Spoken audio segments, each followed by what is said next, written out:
প্রিয় দর্শক, যেমনটি দেখছেন আমরা উপস্থিত আছি ডিবি কার্যালয়। ঠিক বিকাল থেকে এখানে অনেক সাংবাদিকরা উপস্থিত ছিলেন। মূল যে বিষয়টি সেটি হচ্ছে যে ডিবি কার্যালয়ের ভিতরটি এক ধরনের অভিযান বলা যেতে পারে চালানো হয়েছে সেনাবাহিনীর সহায়তায়। এখানে খোঁজা হয়েছে বিগত 15 বছর ধরে যাদেরকে গুম করা হয়েছিল, গুমকৃত এই সদস্যদের মধ্য থেকে কেউ আছেন কিনা এই খোঁজগুলো নেওয়ার জন্য মূলত এখানে অনেকে প্রবেশ করেন এবং তারা খুঁজে। তার কিছুক্ষণ পরবর্তী সময় প্রায় 5টার দিকে এখানে স্বজনহারা সে মানুষগুলো এসে এক একটা দিন এক একটা ঈদের দিনের কথা আপনাদের বলতেই পারবো না। ঈদের দিন যে আমরা কি কাটাইছি, জীবিত অবস্থায় আমার বাবাকে ফেরত চাই। আর কিছু হাজবেন্ডের নাম পারভেজ হোসেন। 2013 সালের ডিসেম্বরের 2 তারিখ গুম হয়। এখন 11 বছর চলে। তো 11 বছরে আমি আশাবাদী ছিলাম যে কেউ ফিরে আসবে অপেক্ষা প্রতিটা রাত কাটছে। 13 সালে 2রা ডিসেম্বর নিচে এই পর্যন্ত বলেনি আসছে। আপনারা আমরা খবর পাইতেছি যে এখন আয়নাঘর নামক নাকি অনেক আগে আমরা খবর পাইছি যে আয়নাঘরে এরকম টর্চার হয়েছে। তখন বুঝতেই পারেন মন মানসিকতা কার কেমন থাকে, কারণ যার স্বজন হারায় উনি বুঝে। উনি আমাদের দুঃখ বুঝবো না, উনি তো স্বামী সংসার করে নাই। উনি কি বুঝবো স্বামীর সংসার কি? সংসার তো উনি করে নাই। ওনার কি সংসার করছে যে স্বামী সংসার করছে?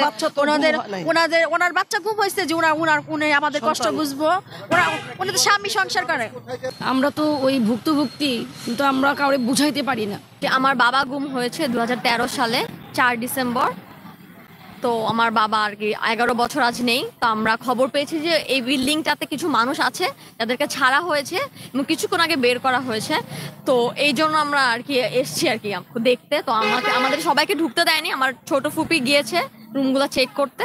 তো এখনো আসলে কিছু জানতে পারছি না, আমরা অপেক্ষা করছি এখানে বাইরে। 2013 সালের যে 5ই জানুয়ারি ইলেকশন ছিল, তখন আমার হাজবেন্ড শাহবাগে আসছিল, বন্ধুর ছেলের জন্মদিন।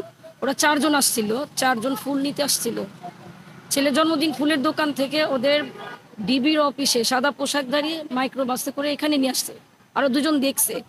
তো ওই 2 জন দেখা আমাদের সাথে সাথে ইনফরমেশন দিচ্ছে যে এখানে আনছে। আমরা সাথে সাথে আসছি, ওনারা অস্বীকার করছে। তখন আমাদের ঢুকতে দেয়নি ভাইয়া। এখন সরকার পতন হয়েছে, পালায় গেছে, যাই হোক যেই করছে, তো উনি তো আটকায় রাখছিল আমাদের হাজবেন্ডকে। তো এখন সরকার যে আটকায় রাখছে সে নেয়, ওদের আটকায় রাখছে কেন? ওদের ছাড়া দেখ। আমাদের যে 3 জন ছাড়ছে, তো এখন আমাদের মুখের ভিতরে অনেক আশা নিয়ে আমরা আসছি। 11 বছরের এক একটা রাত এক একটা দিন যে কত কষ্টের, সেটা আমরা যারা গুম ফ্যামিলি ছাড়া আর কেউ বুঝবো না। আর কারোর বোঝার শক্তি না। যার ফ্যামিলি থেকে গেছিল একমাত্র তারা ছাড়া আর কেউ বুঝবো না। এখন আমরা চাই আমাদের লোক ফিরে দেখ। আমরা যে কিভাবে কাটাইছি 11 বছর, এক একটা দিন এক একটা ঈদের দিনের কথা আপনাদের বলতেই পারবো না। ঈদের দিন যে আমরা কি কাটাইছি, ঈদগুলা, এগুলা 11 বছরের এই ঈদগুলা আমরা যে কি কাটাইছি। আমার ছেলেটা নামাজ পড়াতে যাইবো, ওই লোকটা পর্যন্ত পায় না।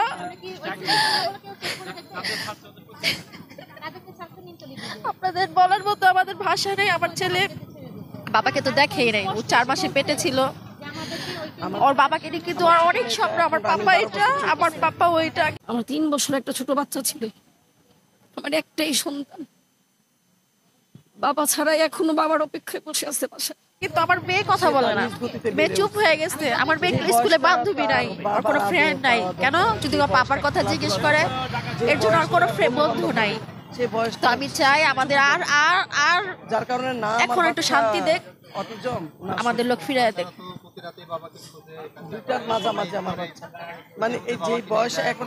আমাদের ঈদ নাই, আমরা ঈদ করি নাই, এখন আমরা ঈদ করতে চাই। আমাদের ঈদ হয় নাই কোনো। যে বয়সটা স্বামীর সাথে ঘোরার কথা, হাতে হাত মিলে হাঁটার কথা, সেই বয়সটা আমরা শেষ করে দিয়েছি। আমরা পেলে কি করতাম ভাই, সবাই মিলে রাস্তায় ধরে ওরে লুটায় পুটায় মাইর দিতাম। উনি পাইলে কি করতাম, আমরা কিছু করতে না। ওই যে ছাত্ররা আসলো না, যাদের এতটুকু বাচ্চাগুলো রাস্তা দেখেন না কিভাবে মারছে, ওদের সাথে আমরা নামছি। আমরা কিন্তু আমাদের তারপরে আমাদের চিহ্নিত করে বিএনপি পরিবার বলে আমাদের আওয়ামী লীগের জন্য তো আমরা এলাকাতে নামতে পারি না, আমরা তো কথা বলতে পারি নাই। আওয়ামী লীগের লোকদের জন্য আমাদের এলাকায় আমার জামাই গুম হয়েছে, পরে আমার জামাই 4টা দোকান তালা মাইরা দিছে, আওয়ামী লীগ আলাদা দখল করে নিছে। আমি আমি আমার জামাইয়ের দোকান, আমার জামাইয়ের এই যে পুরান ঢাকার আশাবাজারের ভিতরে জেনারেটর ব্যবসা ছিল, ওই ব্যবসা নিয়ে নিছে। আমরা ফকির হয়ে রাস্তা আমার ছোট বোনের সংসারে থাকছি। ভাই সেটার ওইটাই আমার জীবনের সবচেয়ে বড় পাওয়া ছিল, ওইটাই বিজয়। ইনশাল্লাহ আল্লাহ আল্লাহ আছে, আল্লাহ আল্লাহ আমাদের দুঃখ একবার দেখবো, আমার বাচ্চাদের মুখের দিকে তাকে আল্লাহ দেখবো। যদি 8 বছর পর, 10 বছর পর, 5 বছর পর 3 জন যদি ফিরে আসতে পারে, অবশ্যই আমার স্বামীও ফিরে আসবো। বাচ্চাটাও আমার বড় হয়ে গেছে, এখন ক্লাস 8-এ পড়ে। 3 বছরের বাচ্চা এখন ক্লাস 8-এ উঠে গেছে।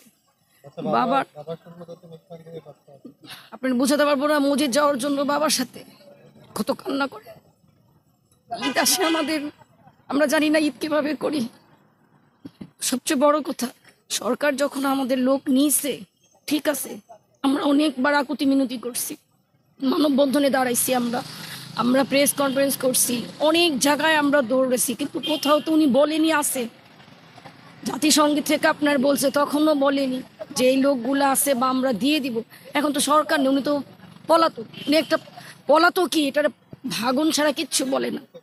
আমার বাচ্চা কোথাও যেতে পারে না, বলতেই পারি না আমার স্বামী আছে। আমি বিধবা না সদবা আমি জানি না।